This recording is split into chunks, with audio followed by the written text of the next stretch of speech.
Please subscribe and don't forget to press the bell icon to get notified whenever we upload a new video. Let's get started with the MF Corner. We have Feroze Azeez of Anand Rathi who joins in to answer all of the mutual fund queries that have been coming in. And believe me, Feroze, there are quite a few. Good afternoon to you. But before I get talking about individual queries, I want to actually address a concern which is, of course, it has retail investors who are affected. It's more of a market-wide concern, which means, the kind of fallout that we're seeing regarding the liquidity crunch, etc., and INFS, the subsequent downgrade of the companies, group companies. Now, several debt funds have exposure close to, 700 to 1,000 crores, I think, correct me on the figure. What does an investor do if he or she is invested in a fund which has exposure in turn to INFS? Correct. I think from an action perspective, what should one do definitely depends on which debt fund it is. Like you rightly pointed out, Sumaira, there's almost about 1,200 crores of money to these two companies, which is the parent company of ILNFS and the energy. These two have 1,200 crores of exposure. And in fact, beyond these mutual funds as well, investors have bought preference shares as well to the tune of 800 crores. When it comes to mutual fund, fortunately, it's a very well diversified portfolio. So most funds don't hold more than 1 to 3% of the total fund's value into this. Of course, there are 8 asset management companies who have exposures in a form of a debt fund into these securities. So what should one do depends on which category. If it is liquid fund, then you should exit it because there is no exit penalty. And so you exit from a liquid fund if it is one of those funds which you own, which of course there are some funds which have an exposure which is substantive.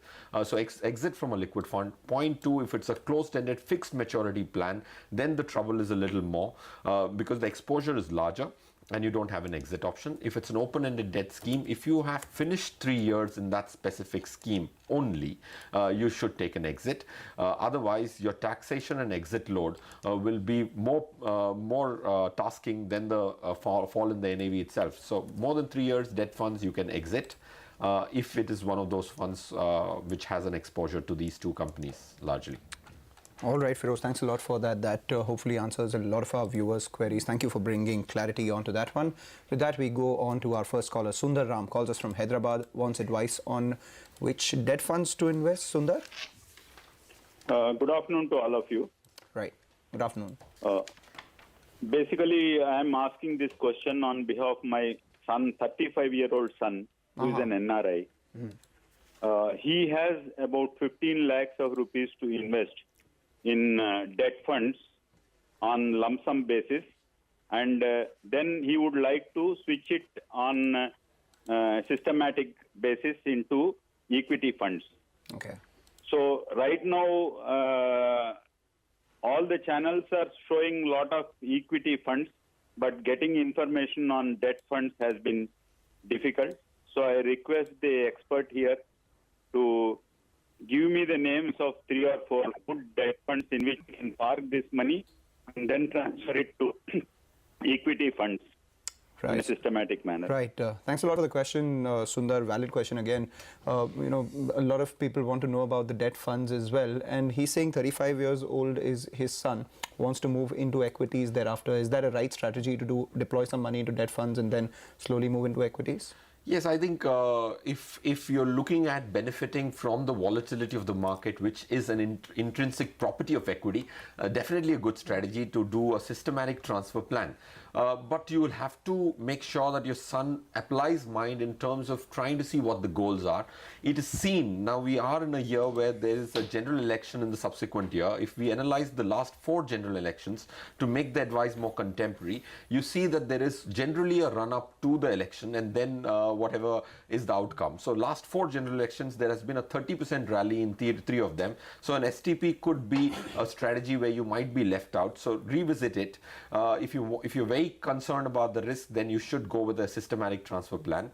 Point two, debt funds for systematic transfer plans should make sure that you don't have a penalty when you move from the debt fund to the equity fund. So largely that narrows your choice in the debt fund category to liquid funds largely, because otherwise if you bought a long-term debt fund, there'll be exit load and tax implications which could be making sure that the strategy is detrimental to the strategy. But I'll mention some debt funds, standalone, not for STP. You can definitely look at a Franklin Dynamic Accrual Fund. You can look at ICICI Regular Savings Fund on the debt side for long-term debt investment. For STPs, you have to look at liquid funds so that you're not penalized to make this move. Aditya Birla Sun Life Liquid Fund would be one of them. Mirae Asset Cash Management Fund. These are two very safe liquid funds which have very good quality papers which you could buy without exit loads. You could move from debt to equity and make sure that you have a staggered entry into the little more volatile beast which is called equity. Feroze, you know, I heard Mr. Raman, he said that his son is an NRI, wants to invest in a debt fund in India. Yesterday, one of our reporters said with the rupee depreciating the way it is, the government is actually mulling an NRI account or NRI bonds as well. Do you think that could be one of the options, if at all that comes by? Yes, I think NRIs for their deposits in India to promote inflows at these, especially at these rupee levels, it is a good strategy to transmit money from the offshore account to Indian account, point one. That is a separate thing. Then using NRI deposits with banks, which actually give you a tax exemption as well, is a good idea. So tax-free bonds, NRI bonds, which will definitely have at least 150 basis points more than what you would earn on a post-tax basis on the debt fund would be a very, very good idea, because there's also a TDS element, tax deducted at source, for an NRI investment in the mutual funds. Definitely it will be a lucrative thing as and when it actually hits the market. Okay. Feroze, you were talking about debt funds. I mean, you know, there are a lot of viewers clearly who are increasingly becoming interested in debt funds. You know, we had Amtech at one point, now there is Ireland FS. What's the learning from these experiences? I mean, you know, what's the systemic risk that these funds face, and therefore what should people look out for in the future? I think very, very valid question, Sumaira. In the world of investments, if you don't learn from the mistakes, then you will never be stronger than what you were yesterday. One thing which is a clear derived learning: trusting only ratings when you are investing in a debt fund is not a good idea, because like Sumaira mentioned, Amtech Auto was AA, AA and AA for 3-4 consecutive years before it straight went down to default. Today, ILFS also has been downgraded 10-12 notches at once. So ratings, I think it's very important to take them with a pinch of salt, because they're more reactive than proactive. So there are mechanisms to measure credit risk of a fund. Let me mention it, of course, at the cost of sounding technical. Altman Z-score is a good mechanism to find out whether the portfolio is strong enough or not.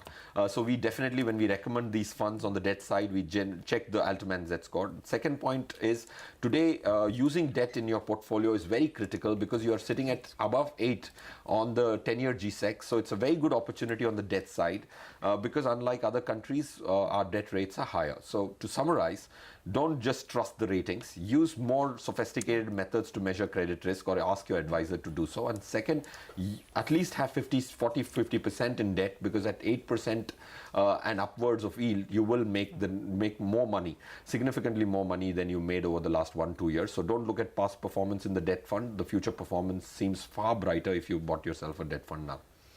All right, that makes sense. We have another caller who's ready to ask his query. Hemant Kumar is on the line with us from Bengaluru.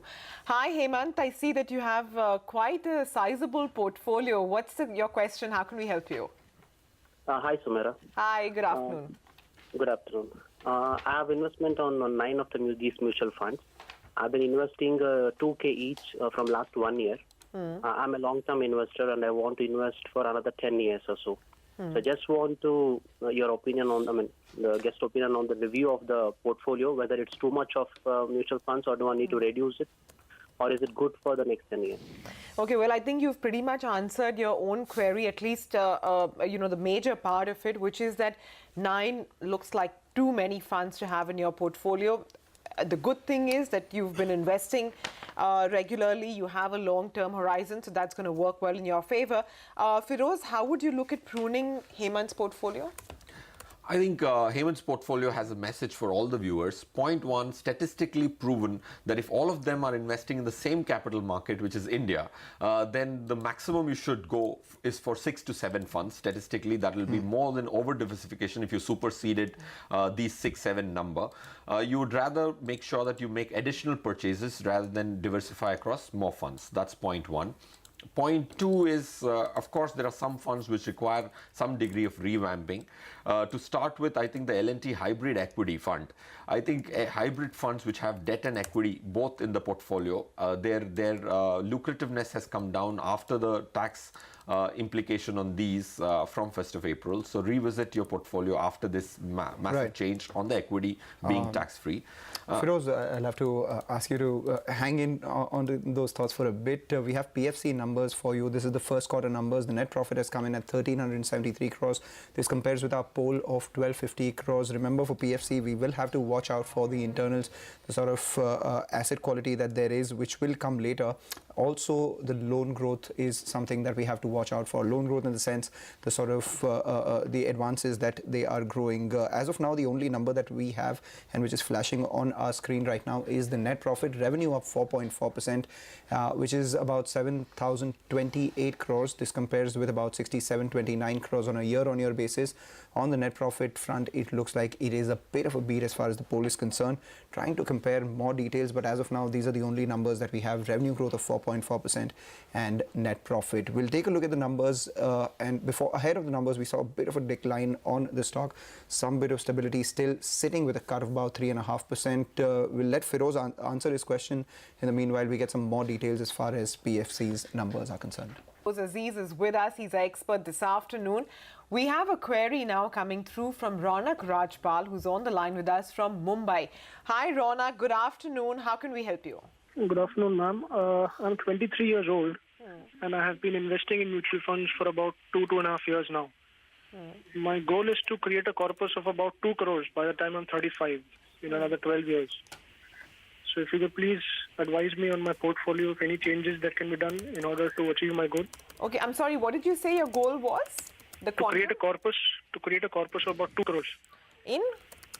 By the time I'm 35, another 12 years. Okay, so another 12 years. Okay, so that's looking a little ambitious, Ronak. But nevertheless, congratulations. You've started early, and that's pretty much half the battle won. So keep going for sure. Feroze, he's chosen direct fund, so that's another positive. The only thing is, as of now, he's investing just about 5,500 rupees a month, but I'm sure as he goes along, he's going to increase his amount in the funds that he has chosen. How are the funds per se in terms of his own risk profile? And he has a very ambitious target of, over the next 12 years. Do you think he's on track to meet that with his current selection of funds? So I think one, of course, like you rightly pointed out, Sumaira, Ronak has already started the age of 2021 and he is 2.5 years into his investment, which I think is a very good message for the rest of the viewers. Point two, whether it's an ambitious target, of course it's an ambitious target, but if you've set yourself a very high target, if not in the age of 35, he might just be able to get there in a few years from then. So it's always good to aim a little higher because then your disposable incomes get channelized towards investments. So Ronak, I really congratulate you for that. Point two is that you've bought yourself an index fund. I very strongly believe that alpha, the extra return which a fund manager using his intellect and research can create in India is still there. If we were in the US, then it's a very perfect market. So creating extra return becomes difficult for the fund manager to substantiate the fee. Index funds, I think we are a little ahead. It is something which you should wait for 5-7 years, post which this cost reduction will help you. Don't take an index fund. Use an Aditya Birla equity fund, which will, to my mind, beat the Nifty index if you held for 5 years with a handsome margin. And you can't let that go, especially when you have ambitious targets. Point two, you have a balanced fund, so you have to be changing that too, Ronak. I think these are the minute changes you have to keep in mind and draw up a strategy which is commensurate to your goals and be on it, as Sumaira said. All right, be on it. He starts early, but tell you what, just keep an eye out on the markets. You can't take your eye off the market. The Nifty, when we started the show, showed a cut of about 60 points. Now that has quickly accelerated or rather decelerated to 90 points. This, remember, comes on on the back of a 151-point decline that we saw yesterday as well. Swiftly gave up the 11,400 mark, which had the maximum put open interest, also the 50-day moving average. And as we speak, it has only moved lower, down about 0.8%. What are the constituents that are taking it lower? Of course, the bigger ones. Reliance should come up for you off the high point of the day, currently at the low point of the day. The other one, the second biggest constituent on the Nifty, HDFC Bank, that one too should come up for you, has fallen about 2.5% from today's high, currently sitting at the low point of the day as well. It's not just the Nifty which is closing in towards its century. The Nifty Bank, when we started the show again, remember Sumaira told us, down about 120 points. That's become 220 points on the downside. The Sensex, a cut of almost 300 points, and the mid-cap index to 150 points on the lower end. We started with more stocks in the green than the red. Then both the red as well as the green lines intersected. We had an equal number, and as we speak, there are 1,400 stocks which are in the red, which compare with 700 stocks which are in the green. So there we have it, wide as ever, the advanced decline lines. All right, with that, let's get to our next query. Sarfaraz Sheikh has written to us. In fact, he's mailed us. He has investments in multiple funds. So he's looking to have us analyze his portfolio. Feroze, let me just read it out to you. He started investing in December 2017. He has 1,500 rupees SIP in the DSP ELSS. He has another 1,500 in the Tata Tax Saving. He has, an investment of 26,000 in Kotak Opportunities, another investment of about 24,000 in the Kotak Focus Fund. He also has an SIP, which is a STP actually from his liquid fund, of about 7,000 rupees a week into the ICICI Pru Balanced Fund. And so far, he has invested, I think, close to about 10 odd lakhs. Okay, his target now is to create a corpus of 1 crore in 15 to 20 years. So this seems a little more, manageable. So he wants to know, is he on track to achieve his target? If the funds selected are the right funds, and also if some changes have to be required, then what should he do at the moment? I think his target is reasonable, because you're looking at 1 crore, you already have a 10 lakh investment. If you grow your money at 15% in 10 years, the money quadruples and becomes 16 times in 20 years. So if you have 10 lakhs, you can get to almost 1 crore 60 lakhs if you got a strategy right. So point one, you're absolutely bang on with the goal. Point two, you are using a STP into a balanced fund, which is not a good idea, right? Already balanced funds have a debt portion, so you're moving from debt largely again to debt. So you should, if you're doing a STP, systematic transfer plan, it should be restricted towards equity. Second point is, of course, you are using ELSS schemes. ELSS, please make sure that you've already not exhausted the ATC limit. If you so have, then discontinue your ELSS, and there's no point actually being in funds with a 3-year lock-in. Closed-ended funds have underperformed open-ended, and DSP as a fund house, I would recommend against it, because there has been some degree of fund management change, and so will I ask you to exit Tata ELSS when you've finished your 3-year period.